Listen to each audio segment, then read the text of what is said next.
వాసుదేవమయమైన ఈ సభా సదస్సుకి సవనీయ నమస్సులు సమర్పణ చేసుకుంటూ కృంతంతి మమ గాత్రాన్ని మాఘమాం సేగవా ఇవ.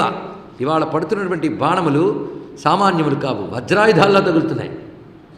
ఈ బాణములు ఎండ్రపీతలు ఏ విధంగానైతే కడుపు చీల్చుకుని బయటకు వస్తాయో ఈ బాణాలు నా లోపల గుచ్చుకుని చీల్చుకుని బయటకు వస్తున్నాయి.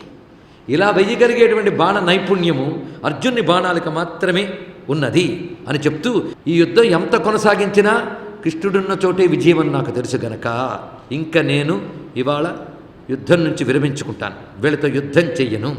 ఎందుకంటే నాకు మా నాన్నగారి వల్ల స్వచ్ఛంద మరణము అవధ్యత్వం ఈ రెండు వరాలు వచ్చాయి.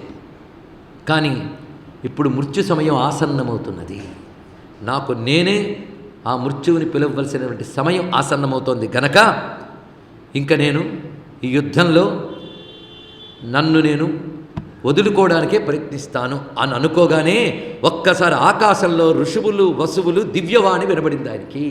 భీష్మునికి మాత్రమే అక్కడ ఈ వాణి వినబడింది, వాళ్ళు చేసినది కనబడింది. ఎవరికంటే ఇద్దరికే ధృతరాష్ట్ర, ఒకటి భీష్మునికి ఒకటి నాకు, ఇద్దరికే. అక్కడున్న ఎవ్వరికీ తెలియదురండి యుద్ధంలో. భీష్ముడికి తెలుసు, నాకు దివ్య దృష్టి ఇచ్చాడు కనుక వ్యాసుడు నాకు తెలుసు అంటున్నాడు ధృతరాష్ట్రంతో సంజయుడు. ఏ విధంగా అంటున్నారంటే వసువులు ఆకాశంలో భీష్ముడితో అంటున్నారు, నువ్వు ఇవాళ తీసుకున్న నిశ్చయము చాలా గొప్పది, తృప్తికరమైనది. ఓ మహారాజా, ఈ నిశ్చయంతోనే యుద్ధం చేయి, యుద్ధం చెయ్యాలి గెలవాలి అనే ఆలోచన నుంచి ఇంకా విరమించుకో. ఈ వాక్యం పూర్తయిందో లేదో ఆకాశం నుంచి పన్నీటి జల్లులు కుసుమాలు కలిసి మంగళనాదములతో సహా ఆ దివ్యమైనటువంటి కుసుమ వృష్టి భీష్మునిపై కురిసింది. ఇక్కడ భీష్ముడు అది చూశాడు. ఇక్కడ ఎప్పుడైతే ఈ దివ్యమైన వాద్యములు ఇవన్నీ విన్నాడో ఆ దేవతలకి ఋషులకి నమస్కారం చేసుకుని మళ్ళీ యుద్ధానికి సిద్ధమయ్యాడు. అప్పుడు శిఖండి వేసినటువంటి బాణములు అర్జునుడు వేసిన బాణములు తగులుతూ ఉన్న ఒక పర్వతంలా నిశ్చలంగా నిలబడ్డాడు. అప్పుడు అర్జునుడి యొక్క గాంధీవ ధనుష్టంకార ధ్వనులు ఆగకుండా మోగుతున్నాయి. 27 బాణాలు వేశాడు భీష్ముడిపై. అవి తగిలినా కింద పడకుండా నిలబడగలిగాడు. కొంతసేపటికి ధనుస్సు తీసుకున్నాడు భీష్ముడు. యుద్ధం చేస్తూనే వెళ్ళాడు తప్ప యుద్ధం విరమించలేదు ఆ మహానుభావుడు. యుద్ధం కొనసాగిస్తున్నాడు ఆ రోజు. కానీ మనస్సులో మాత్రం సంకల్పించుకున్నాడు, ఈ రోజు నేను వెళ్ళిపోతానని. ఆయన అనుకుంటే కానీ కింద పడలేడు. అది ఇక్కడ ఉన్నటువంటి ప్రధానమైన అంశం. ఆ సమయంలో మాత్రం ఒకటికి 10 సార్లు చెప్తున్నాడు, చితాగ్రై ఫల్గుణేనాజౌ. ఇవాళ యుద్ధములో అతడు వేస్తున్న బాణములు ఎంత గొప్పగా కొడుతున్నాడో చూడు, ఇవి నన్ను లోపలికి చేరి బాధిస్తున్నాయి అని చెప్తూ ఒక్కసారిగా తీసిన ధనుసును తీసినట్టే కొడుతున్నాడు కనుక కత్తి డాలు తీసుకుని యుద్ధానికి సిద్ధపడ్డాడు భీష్ముడు. ఇంకా కత్తి డాలు తీసుకుని వెళ్ళబోతూ ఉండగా అర్జునుడు వెంటనే వేసిన బాణములు ఏం చేశాయంటే ఆ కత్తి డాల్ను కూడా ముక్కలు చేశాయి. దానితో ఇంకా బాణాలు వేయడానికి అవకాశం లేకపోయినప్పుడు శక్తి అనబడే భయంకరమైన ఆయుధాన్ని ప్రయోగించాడు. ఈ ఆయుధాన్ని ఇంకా దగ్గరికి రాకుండానే ఆకాశ మధ్యంలోనే ముక్కలు చేశాడు అర్జునుడు. తర్వాత మళ్ళీ కొన్ని బాణములు ప్రయోగించాడు భీష్ముడు. దానికి బదులుగా ఈయన తన ప్రతాపాన్ని చూపించాడు. ఈ స్థితిలో మహాసింహగర్జన చేస్తూ తాను ధనుస్సును తీస్తూ విజృంభిస్తున్నాడు. ఆ సమయంలో ఇంకా సూర్యాస్తమానం అవ్వబోతూ ఉన్న సమయంలో అర్జునుడు వేసిన బాణముల యొక్క తీవ్రతతో ఒక్కసారిగా ఆ రథము యొక్క కాడి అలా పట్టుకుని తూర్పు దిక్కున తలపడేలాగా రథం నుంచి భీష్ముడి కింద పడ్డాడు. ఒక్కసారిగా భీష్ముడు పడడం, ఇంకా యుద్ధం లేదు అక్కడ. సూర్యాస్తమానం కాక ముందు తూర్పు దిక్కున శిరస్సు ఉండగా రథం నుంచి కింద పడ్డాడు, కానీ నేల స్పర్శించలేదు ఆ మహానుభావుడికి, నేలకి తాకలేదండి. ఇది తెలుసుకోవాల్సింది. పడడమే అలా పడ్డాడు. ఎప్పుడైతే ఆయన అలా పడుతున్నాడో ఒక్కసారిగా అక్కడ రాజులు హాహాకారాలు చేశారు. పైనుండి దేవతలు కూడా భీష్మ పితామహుడు పడుతున్న దృశ్యాన్ని చూస్తూ వాళ్ళు హాహాకారాలు చేశారు. వెంటనే ఒక్కసారి పాండవులు అటు కౌరవులు కూడా ఆయుధాలు విడిచిపెట్టేశారు. మహానుభావుడు కింద పడుతున్నటువంటి సన్నివేశాన్ని. చిత్రం ఏంటంటే బాణాలు గుచ్చుకున్నాయి కదా, బాణాలతో సహా పడ్డాడు. ఎంతసేపు బాణాలను ఎందుకు కీర్తించాడు ఇప్పుడు అర్థమైంది కదా. అందులో గుచ్చిన ప్రతి బాణం అర్జునుడు వేసినదే, శిఖండి వేసింది కాదు. ఇక్కడ ఆ గుచ్చుకున్నవి కొన్ని లోపల గుచ్చుకుపోయి కొన్ని బయటకు వచ్చినాయి. ఇలా పడ్డాడు గనక ఆ బాణాల మీదే పడ్డాడు, కానీ నేల మీద పడలేదు. ఎందుకంటే మహాత్ముడి నేల మీద పడితే కొన్ని ఉత్పాతాలు జరుగుతాయి, అందుకే నేల మీద పడలేదు. ఇది అంపశయ్య. అందుకని భీష్ముడి కింద పడుతూ ఉంటే ఈయన అంపశయ్య వెయ్యలేదు అర్జునుడు. అలా పడుతూ ఉంటే ఆకాశంలో దేవతలు అనుకుంటున్నట్ట, మహానుభావుడైన భీష్ముడు చేతిలో స్వచ్ఛంద మరణం కలిగిన వాడు దక్షిణాయనంలో పోతున్నాడేమిటి అనుకుంటున్నారు అందరూ కూడాను. ఆ మాట విన్నాడు ఆయన. ఈ సమయంలో ఆ పడిపోతున్నవాడు దేవతలకు వినబడింది ఈ మాట, మిగిలిన వాళ్ళకి తెలియదు. నేను ఇంకా జీవించే ఉన్నాను అన్నట్టు మహానుభావుడు. ఇక్కడ ఎందుకలా అన్నాడు ఇది తెలుసుకోవాల్సినది. ఎందుకంటే పైన దేవతలు వినాలన్నమాట. శరతల్పే మహేశ్వాసం శయానం పురుషర్షభం.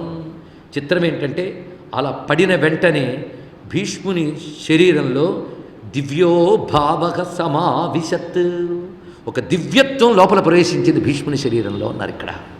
అది భీష్ముని జీవ చైతన్యంలో అంతర్గతంగా ఉన్న దివ్యత్వం శరీరమంతా వ్యాపించింది అనైనా భావించవచ్చు. కృష్ణ పరమాత్మ యొక్క అనుగ్రహ శక్తి ఆయనలో ప్రవేశించిందనైనా భావించవచ్చు. ఈ సమయంలో కొన్ని హంసలు ఎక్కడి నుంచో వచ్చాయి, పెద్ద హంసలు రెక్కలల్లార్చుతూ భీష్ముడి చుట్టూ తిరుగుతున్నాయి పైన. హంసలు ఎక్కడి నుంచి వచ్చాయో చూశాడు ఆయన, నమస్కారం చేశాడు. వాళ్ళు హంసరూపాలలో ఉన్న మహర్షులు, వాళ్ళు మానస సరోవరం నుంచి వచ్చారు.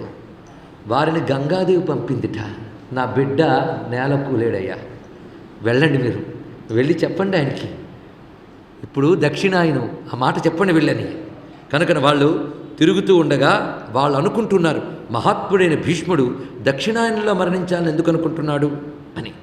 అప్పుడు ఆయన చెప్తున్నాడు, నేను పడడమైతే కింద పడ్డాను కానీ ఉత్తరాయణం వరకు ఇలాగే ఉంటానన్నాడు. ఏమి నిర్ణయం, ఏమి నిర్ణయం అందులో. ఉత్తరాయణం వచ్చిన తర్వాతే వెళతాను.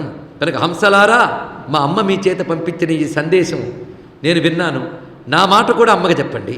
కనుక ఉత్తరాయణం కోసం ఎదురు చూస్తూ నా ప్రాణాలు నేను ధరించి ఉంటాను. అతనికే సాధ్యమండి, స్వచ్ఛంద మరణం చేతిలో ఉంది గనక. కావాలని వెళ్ళిపోతున్నాడు ఆయన, ఇది అక్కర్లేదని వెళ్ళిపోతున్నాడు. అది తెలుసుకోవాల్సింది. సరిగ్గా ఈ మహానుభావుడు పడిన రోజు మార్గశిర బహుళ సప్తమి, మార్గశీర్ష మాసం బహుళ సప్తమి, అంతే కదా, ఇది తెలుసుకోవాల్సింది. ఈయన మార్గశిర బహుళ సప్తమి నాడు పడి మాఘశుద్ధ అష్టమి నాడు వెళ్ళిపోయాడు ఈయన. ఆయన అష్టమి నాడు వెళ్ళిపోతే ఆ తర్వాత వచ్చిన ఏకాదశికి ఈయన పేరు పెట్టారు, మాఘశుద్ధ ఏకాదశి, భీష్మ ఏకాదశి. కానీ భీష్ముడు ఆ రోజు పోలేదు. భీష్ముడు పోయింది మాఘశుద్ధ అష్టమి నాడు వెళ్ళిపోయాడు. ఆ రోజు భీష్మ తర్పణం అని కూడా చేస్తారు, భారతీయులందరూ చేస్తారండి. ఒకప్పుడు చేసేవారు, ఇప్పుడు చేయవలసిన వాళ్ళు చేయట్లేదు. అంటే భీష్ముడు అంటే భారతదేశంలో పుట్టిన వారందరికీ కూడా అంత పూజ్యుడు. దీన్ని బట్టి తెలుసుకోవాల్సింది ఇక్కడ. భీష్ముడికి ఆ విధంగా చేస్తే వీళ్ళ పితరులు సద్గతి వెళ్తారట, అంత గొప్ప అంశం ఇక్కడ.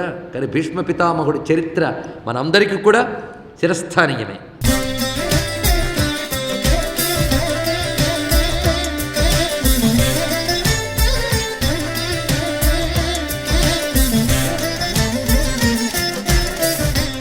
ఆ సమయంలో ఎందుకు ఈ పని చేశాడు, మరి ఉత్తరాయణంలో పోతాను ఎందుకన్నాడు అంటే, ఉత్తరాయణం చాలా పుణ్యకాలం, ఎప్పుడంటే అప్పుడు పోగలిగేటటువంటి స్వచ్ఛంద మరణ వరం ఉంది ఈయన దగ్గర. అందుకే ఉత్తరాయణం గొప్పతనం చెప్పడం కోసం ఈ మహానుభావుడు అప్పటి వరకు ఎదురు చూశాడు అన్నారు శంకరులు. భీష్మాదీనా స్వచ్ఛంద మరణానాం ఉత్తరాయణ ప్రతిక్షణం ఉత్తరాయణ ప్రాశస్త్య ప్రదర్శనార్థం అన్నాడు ఇక్కడ. ఉత్తరాయణం ప్రశస్త కాలం, ఇది తెలుసుకోవాలి. తెలుసుకుంటే ఏం చేయాలి, అప్పుడు మరణించేలా ప్లాన్ చేసుకోవాలి. ఇక్కడ ఈ మాట ఎందుకు చెప్తున్నాడు అంటే, ఉత్తరాయణంలో మరణించామా దక్షిణాయనంలో మరణించామా కాదు ఇక్కడ కావాల్సింది. ఉత్తరాయణం అంత పుణ్యకాలం గనక ఆ కాలంలో మరణించాలని చూడడం కాదు, ఉత్తరాయణంలో చేయవలసిన పుణ్యకాలం కర్మలు చేసి పాపాలు పోగొట్టుకోవాలది చెప్పడం ఇక్కడ. అంత పవిత్ర కాలం. అందుకే కాలాన్ని గౌరవిస్తూ ఉత్తరాయణ అభిమాన దేవత దక్షిణాయనంలోకి రావాల్సిన అవసరం లేకుండా ఉత్తరాయణ అభిమాన దేవత ఉత్తరాయణంలోనే ఉంటూ ఉండగా వెళ్ళగలిగే అవకాశం వచ్చినప్పుడు ఆ రెండింటిని గౌరవించడం కోసమని మహానుభావుడు అప్పటి వరకు ఉన్నాడయ్యా అన్నారు ఇక్కడ. 46 రోజుల పాటు ఉన్నాడండి అప్పశయ్య మీద. ఇది ఆలోచించవలసిన అంశం ఇక్కడ. ఎంత అసాధ్యమది, ఇది పరిస్థితి. ఆ సమయంలో ఈ మాట అంతా సంజయుడు చెప్తుండే ధృతరాష్ట్రుడు భోరుమని ఏడ్చాడు. నా మనస్సు ఉక్కుపిండమేమో, అందుకే నేను ఇంకా బతుకున్నా, ఈ మాటకు చచ్చిపోవలసిందే నేను అని బాధపడ్డాడు ఆయన. సరే, వాళ్ళు అలా ఉంటూ ఉంటే ఇక్కడ ఈయన పడిపోగానే మొత్తం అంతా ఒకే మాట వినబడుతుందిట. పైనుంచి దేవతలతో ఋషులతో పాటు క్రింద యోధులు కూడా ఒకటే మాట ఉన్నారు, అయం బ్రహ్మవిదాం శ్రేష్ఠ అయం బ్రహ్మవిదాం వరహ ఇత్యభాషత భూతాని శయానం పురుషర్షభం. అలా పడుకున్న మహానుభావుని చూసి, ఈయన బ్రహ్మవేత్తల్లో గొప్పవాడు, బ్రహ్మవేత్తల్లో గొప్పవాడు. 2 మాటలు ఈ మాట అన్నారు. ఎందువల్ల? నొక్కి చెప్పడం. అంతేకాదు ఇంకొక విషయం ఉంది. ఈయన బ్రహ్మజ్ఞానంలో గొప్పవాడు, బ్రహ్మవేత్తల్లో గొప్పవాడు. ఈ మాట అర్థం ఏంటంటే బ్రహ్మం అంటే ఏమిటో శాస్త్రజ్ఞానం పూర్తిగా తెలిసినవాడు. మొదటి దానికి అదర్థం. రెండవది శాస్త్రజ్ఞానమే కాకుండా బ్రహ్మానుభవం కలిగినటువంటి మహానుభావుడు. అందుకు 2 మార్లు చెప్పారు ఇక్కడ. ఎందుకంటే శాస్త్రాలు క్షుణ్ణంగా చదివి అవతలి వాళ్ళకి అర్థమయ్యేటట్టు చెప్పగలిగేటువంటి బ్రహ్మవేత్తలు ఉంటారు. వాళ్ళని పరోక్ష జ్ఞానం అంటారు ఇక్కడ. దాన్ని అనుభవంలోకి తెచ్చుకున్న మహాత్ములు ఉంటారు, వాళ్ళు అపరోక్ష జ్ఞానం కలిగిన వారు అంటారు ఇక్కడ. కనుక మొదటి దానిలో పరోక్ష జ్ఞానము ఉన్నవాడు, అపరోక్ష జ్ఞానం ఉన్నవాడు, 2 ఉన్నటువంటి మహానుభావుడితడు అని ప్రశంసించారు అందరూ కూడాను. ఆ సమయంలో ఎక్కడ చూసినా భీష్మునికి సంబంధించి శ్లాఘవచనాలే కనబడుతున్నాయి. ఇతను నైష్ఠిక బ్రహ్మచారి. తండ్రికి కోరిక తీర్చడం కోసం పుత్రుడు బ్రహ్మచర్యం తీసుకున్నాడంటే తానుగా కామాన్ని జయించాడు. తండ్రి కామాన్ని నెరవేర్చడం కోసం తాను కామాన్ని జయించినటువంటి మహానుభావుడు. ఇలాంటి చరిత్ర ఎక్కడ దొరుకుతుంది ఇక్కడ? ఈయన చరిత్ర అంతా నిర్మలమైనది అని అంటూ దేవతలు కీర్తిస్తున్నారు, పైన క్రింద రాజన్యులు కీర్తిస్తున్నారు. అందరూ కూడాను వారి వారి శత్రుత్వాలు మరచిపోయి కిరీటాలు తీసివేసి భీష్ముడు పడి ఉన్న చోటుకంతా చేరుకున్నారు. ఇక్కడ ఒక మౌనం అంతా ఆక్రమించింది. దుఃఖం వెక్కి వెక్కి ఏడుపులందరికీ బయటకు వస్తున్నాయి ఇక్కడ. ఆ సమయంలో వెంటనే ఆ మహానుభావుడు అంటున్నాడు, నా శిరస్సు ఆధారం లేకుండా వేలాడుతూ ఉంటే దిండు వేయాలను కూడా మీకు ఎవరికి తెలియలేదా అన్నాడు వెంటనే ఇక్కడ. ఆ మాట వినగానే వెంటనే అక్కడ ఉన్నటువంటి దుర్యోధనుడు మొదలైన వారు రకరకాల దిళ్ళు తీసుకొచ్చారట. వీరుడికి ఇవా దిళ్ళు తీసేయండి అన్నాడు అక్కడ వెంటనే. అని ధనంజయ మహాబాహో వెంటనే పిలిచాడు. ధనంజయ అంటే ఎవరు? అది అర్జున నోరారా అన్నాం. అర్జున నాయనా ఇలా రా. శిరోమే తాత అల్లంబతే, చూసేవన తల వేలాడిపోతుంది.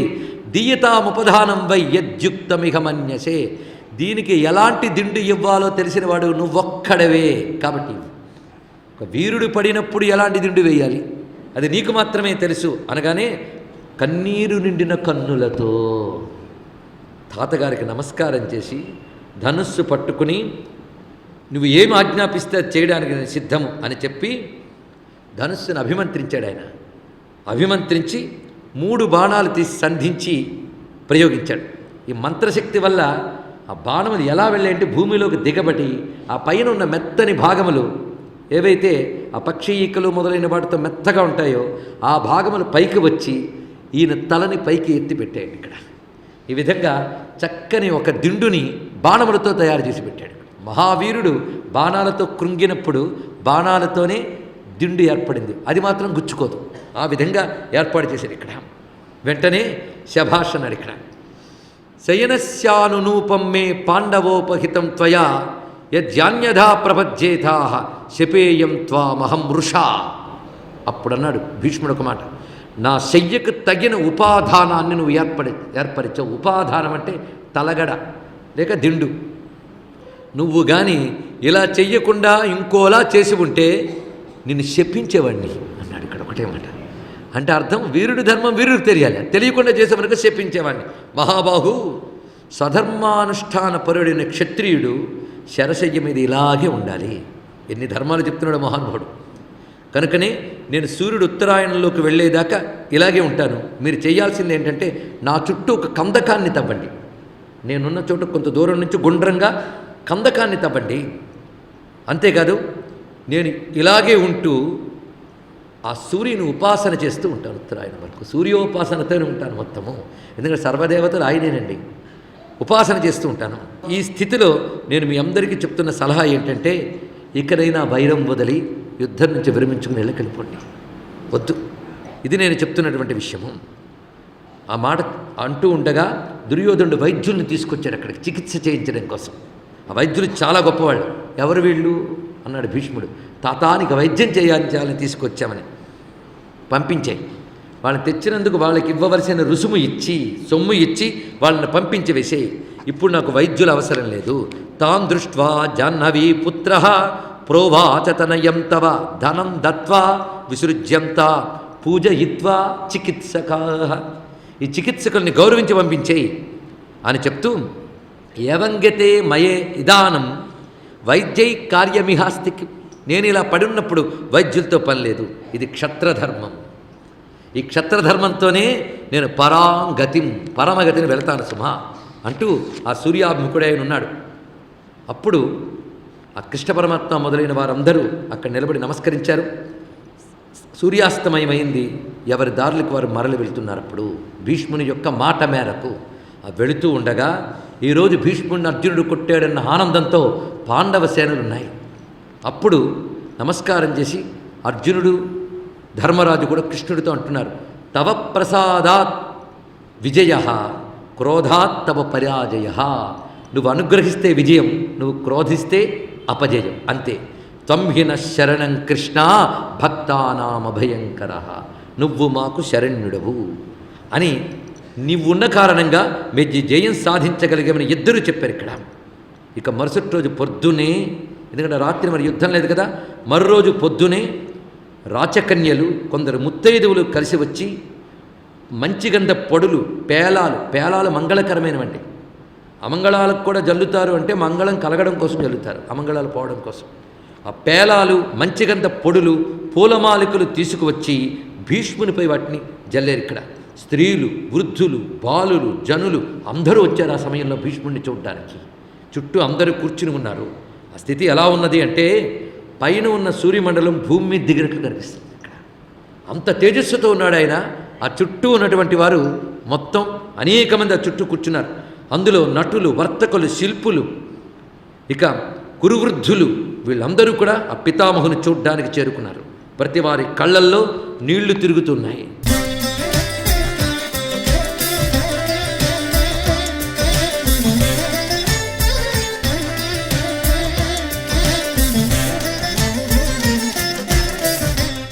ప్రతి వారి కళ్ళల్లో నీళ్లు తిరుగుతున్నాయి.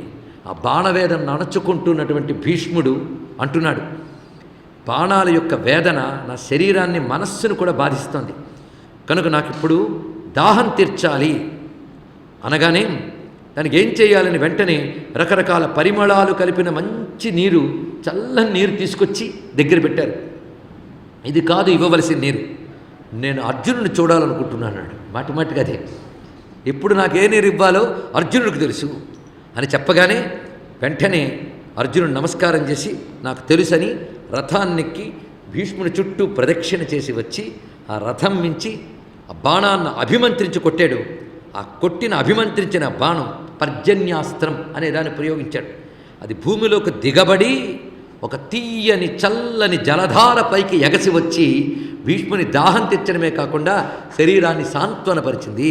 అది అస్త్రశక్తితో వచ్చిన జలం గనక దాహం తీర్చడం మాత్రమే కాకుండా శరీరానికి ఏర్పడిన శరవ్యధ అంటే ఆ అమ్ముల యొక్క వ్యధని పోగొట్టింది ఇక్కడ.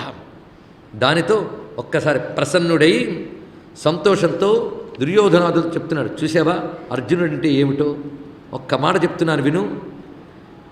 ప్రాణుల్లో మనుష్యులు గొప్పవారు, పక్షుల్లో గరుత్మంతుడు గొప్పవాడు, 4 పాదాలున్న జంతువుల్లో గోవు గొప్పది, పర్వతాల్లో హిమవంతుడు గొప్పవాడు, తేజస్సుల్లో ఆదిత్యుడు గొప్పవాడు, ధనుస్సుల్లో గాంధీవం గొప్పది, ధనుర్ధరుల్లో అర్జునుడు గొప్పవాడు.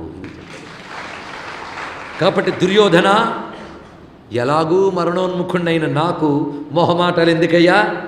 మీ ఇద్దరికి క్షేమం కలగాలంటే యుద్ధం ఇంకా నాతోనే పూర్తయిపోయి చాలా అయిపోయింది. ఇవాళతో యుద్ధం అయిపోవాలి, మీకందరికీ శాంతి కలగాలి. సముచితమైన సమయంలో నా మాటలు వినక ఇంతదాకా తెచ్చుకున్నాం, ఇప్పుడైనా విను అని చెప్పి వెళితే అందరూ నమస్కరించి పక్కకు వెళ్ళారు. ఈయన తన ధ్యానంలో తానున్నాడు. ఆ రాత్రి వేళ ఒక్కడు వెళ్ళేట్టు భీష్ముడి వద్దకు కళ్ళ నీళ్లతో వెళ్ళి మోకాళ్ళ మీద కూర్చుని తాతా అని దండం పెట్టాడు. వచ్చేవా కర్ణ, నీకోసమే ఎదురు చూస్తున్నాడు అని పరిచయం చేసుకున్నాడు. రాధేయోహం కురు శ్రేష్ఠ నిత్యమక్షిగతస్తవ ద్వేషోహం తవ సర్వత్ర ఇది చైనమువాచ. అంటున్నప్పుడు కూడా గొంతు బొంగురుపోతుందండి కర్ణుడికి. నేను రాధేయుణ్ణి, గుర్తుపట్టేవా? ఎప్పుడు ఎవరిని నువ్వు ద్వేషిస్తావో, ఎవరిని తిడుతావో ఆ రాధేయుణ్ణి తాత అని దండం పెడితే, ఏహిమే విప్రతీప, నాతో పోటీ పడేవాడా రా, నీకోసమే ఎదురు చూస్తున్నాను. ఒకవేళ నువ్వు ఇలా రాకపోయి ఉంటే వేరేలా ఉండేది. నువ్వు రావడం చాలా మంచి పని చేస్తావు. నువ్వు కుంతీ కుమారుడివి, రాధాకుమారుడివి కావు. ఈ విషయం నాకు బాగా తెలుసు.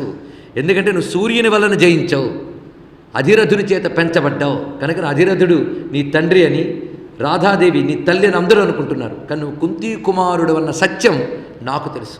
దీన్ని బట్టి సర్వదేవ రహస్యములు తెలిసినటువంటి వాడే భీష్ముడు. ఇది తెలుసుకోవాలి. పైకి రహస్యం నాకు నారదుడు చెప్పాడు, వ్యాసుడు చెప్పాడు. అయినా నేను నిన్ను ఎందుకు మాటిమాటికి అంటున్నానంటే దేవరహస్యం కాపాడాలి కనుక నేను కాపాడాను, అందరూ కాపాడారు, సూర్యభగవానుడే కాపాడాడు, ఇంకేం చేస్తాం, దేవరహస్యం కాపాడాను. కానీ మాటిమాటికి నిన్నెందుకు అన్నాను అంటే నీ మీద ద్వేషంతో నేను అనలేదు, ఇది తెలుసుకో. నిన్ను చూసుకుని నీ ప్రోత్సాహం చేతనే దుర్యోధనుడు విజృంభిస్తున్నాడు కనుక నిన్ను నిరుత్సాహపరిచి నువ్వు నిష్ప్రయోజకుడు అని చెప్తే అతడు మరలుతాడు, శాంతి లభిస్తుందని ఆశతో నేను మాట్లాడాను. అందుకు నీతో పరుషంగా మాట్లాడాను, కానీ ఇంకేమీ లేదు. ఈ 4 మాటలు నీకు చెప్పాలి, వస్తావా లేదా అని ఎదురు చూశాను, వచ్చావు, చాలా సంతోషం. పైగా నీ ఉత్సాహం తగ్గించడానికే నీతో పరుషంగా మాట్లాడాను. అయితే నువ్వలా మాట్లాడడానికి, నువ్వలా ప్రవర్తించిన కొన్ని దోషాల కారణం. ఎందుకంటే కన్యగా ఉన్నప్పుడే సంతానం కంటే, అంటే వివాహం కాకుండా సంతానం కంటే పుట్టుకకి దోషం వస్తుంది అన్నాడు. ఇక్కడ ఇది తెలుసుకోవాల్సింది. ఇక్కడ ఆ దోషాల వల్ల ఈ సంస్కారాలు వస్తాయి. ఇది చూడండి, ఇక్కడ వివాహాది సంస్కారములు జరగకుండా సంతానం కలిగితే ఆ సంతానానికి కొన్ని దోషములు వస్తాయి. దీన్ని బట్టి ఆ సంస్కారములు ఎంత అవసరమో ఆలోచించుకోండి. వివాహాది సంస్కారములు, ఆ సంస్కారములు కూడా సవర్ణమైనప్పుడే కన్యాదానం అవుతుంది. ఈ రోజుల్లో ఏమైపోయిందని సాంకర్య వివాహాలు జరుగుతున్నాయి. పూర్వం ఈ సాంకర్య వివాహాలు జరిగినప్పుడు కనీసం ఏ రిజిస్టర్ మ్యారేజో చేసుకునేవారు. ఇప్పుడు ఏం చేస్తామండి, పిల్లలు మళ్ళీ బాధపడతారని శుభలేఖలు వేసి మళ్ళీ పెళ్ళిళ్ళు చేస్తున్నారు. ఈ సాంకర్య వివాహాలకి బంధువులు కూడా పెడుతున్నారు. అప్పుడు ఈ బంధువుల పిల్లలు వాటిని ఆదర్శంగా తీసుకోరా. ఇది ఎంత అశాస్త్రీయమో తెలిసేటప్పటికి చాలా కోల్పోతాం మనం. పై కాళ్ళు కడికి కన్యాదానం చేస్తున్నారే, ఎవరికి కాళ్ళు కడికి కన్యాదానం చేస్తున్నారు. ఇది చూడండి, ఇక్కడ కన్యాదానం చేసేటప్పుడు పూర్వీకులు తరించడానికి కదా కన్యాదానం చేస్తారు. అప్పుడు నీ పూర్వీకులందరూ ఒక పరంపరగా ఉంటే ఇప్పుడు వర్ణసాంకర్య వివాహంలో నువ్వు కాళ్ళు కడుగుతూ ఉన్నప్పుడు ఆ పూర్వీకులతో సహా నువ్వు కూడా నరకంలో పడతావు. తెలియదానికి ఇక్కడ. కానీ సంప్రదాయాన్ని భ్రష్టు చేయొద్దు. సగం సంప్రదాయం ఎందుకు? ఇక్కడ విషయం చూడండి, కన్యాపుత్రుడిగా పుట్టేవి గనక సూర్యాంశ వల్ల గొప్పవాడివైనా కన్యాపుత్రుడిగా కలిగిన దోషం నీకు ఒకటి ఉంది గనక నీకు దుర్బుద్ధే ప్రేరేపణ చేసిందయ్యా అన్నాడు. ఇక్కడ తీసుకోవాల్సింది. ఈ మాట వినగానే కన్యాపుత్రుడైన వ్యాసుడు తర్వాత సందేహం తేవచ్చు, జాగ్రత్తగా వింటే. ఆయన కన్యాపుత్రుడేగా, కలగవచ్చు. కానీ అక్కడ అలా కాదు. అక్కడ వచ్చినాడు పరాశర మహర్షి. ఆయన ఏం చేశారంటే ప్రత్యేకించి విష్ణుతేజం రావడం కోసం తనంత తాను సత్యవతి యందు నిక్షేపం చేశాడు. అంతేగాని ఆమె మంత్రించి పిలవలేదు. అక్కడ తెలుసుకోవాల్సింది ఇక్కడ విషయం. ఆమె మంత్రించి పిలవలేదు, నా సంతానం కలిగే మంత్రాన్ని జపించలేదు. తానే స్వయంగా పరాశర మహర్షి వెళ్ళాడు. ఆ పుట్టిన కన్యాపుత్రుడు మహోన్నతుడయ్యాడు, ఈ పుట్టిన కన్యాపుత్రుడు ఇలా అయ్యాడు. ఏం చేస్తాం? ఇక్కడ మాటలు అంత జాగ్రత్తగా చెప్తూ ఉన్నాడు. ఇక్కడ ఇవి విషయములు. కాబట్టి ఆ ఒక్క ద్వేషం చేత నువ్వు మూఢుని వలె ప్రవర్తించావు. నువ్వు కుంతీపుత్రుడనే విషయం నా ప్రథమ నుండి తెలిసినప్పటికీ నేను ఈ కారణాల చేత ఆగాను. అంతేకాదు, నీకు కూడా ఒకటి ఆదోషమైతే నీచాశ్రయం వల్ల కూడా నీ గుణం దెబ్బతిందయ్యా. నీ పరాక్రమము, నీ బ్రాహ్మణ భక్తి, వేదములపై నీకున్న అనురక్తి, నీ శౌర్యము, నీ దానము, ఇవన్నీ నాకు తెలుసు. కేవలం కౌరవ వంశంలో భేదం ఏర్పడుతుందన్న ఉద్దేశంతో నేను చెప్పాను. నీతో సమానుడైన వాడు ఎవడు లేడు, అర్జునుడు కృష్ణుడు తప్ప. ఎందుకంటే ఆ మాట చక్కగా చెప్పాడు ఇక్కడ. నువ్వు బ్రహ్మణ్యుడవు, అందులో సందేహం లేదు. అంతేకాదు, నేను అప్పుడేదో పరుషంగా నీ కోపం చూపించానే, ఆ అభినయ కోపం కూడా ఇప్పుడు తెలుస్తున్నాను నీ పట్ల. ఇప్పటికి మించిపోయింది లేదు. వాళ్ళు నీ తోబుట్టువులయ్యా, వాళ్ళందరూ. వాళ్ళ వైపు వెళ్ళు. నాకు ఇంక యుద్ధం ఆగిపోతే మంచిదనిపిస్తోంది కనుక నువ్వు పూనుకో, ఆ విషయం నువ్వే చేయగలవు ఇప్పుడు అని అంటే నమస్కరించి, తాత అన్నీ తెలిసిలా మాట్లాడతావా? ఈ క్షత్రియ జాతి వ్యాధులతో మరణం పొందకుండా ఉండాలని నేను దుర్యోధనుని ఆశ్రయించి ప్రేరేపించాను వీటన్నిటికీ. అది నీకు తెలియదా చెప్పు? నాకు తెలుసు పాండవులు కానీ కృష్ణుడు కానీ ఇతరుల చేత వధింపబడరు అని. నేను ఇప్పుడు వైరాన్ని ఉపసంహరించుకోలేను. నా ధర్మం ప్రకారంగా వైరం చూపించాలి. అంతేకాదు, దురుక్తం విప్రతీపం వా రభసా చాపలా తథా యన్మయేహ కృతం కించిత్ తన్మే త్వం క్షంతుమర్హసి. నేను కేవలం అసూయ వల్ల, ఆవేశం వల్ల, చాపల్యం వల్ల నోటుకొచ్చినట్టు నిన్ను నిందించాను. వాటిని నువ్వు క్షమించవయ్యా, నువ్వు క్షమించకపోతే నా గతులుండవు, క్షమించు అని చెప్తే వెంటనే క్షమించానయ్యా అని చేత్తో నిమిరాడు ఆయన. నువ్వు చెప్పినట్లుగా వైరభావాన్ని ఆశ్రయించి యుద్ధం చేయి. ధర్మ్యాద్య యుద్ధాత్ శ్రేయోన్యత్ క్షత్రియస్య న విద్యతే. ధర్మముతో చేసిన యుద్ధము కంటే క్షత్రియునికి శ్రేయస్సు మరొకటి లేదు గనక నువ్వు నీ సంకల్ప ప్రకారంగానే యుద్ధం చెయ్యు. ఆ కృష్ణార్జునులు విజయం సాధిస్తారని నీకు తెలుసు.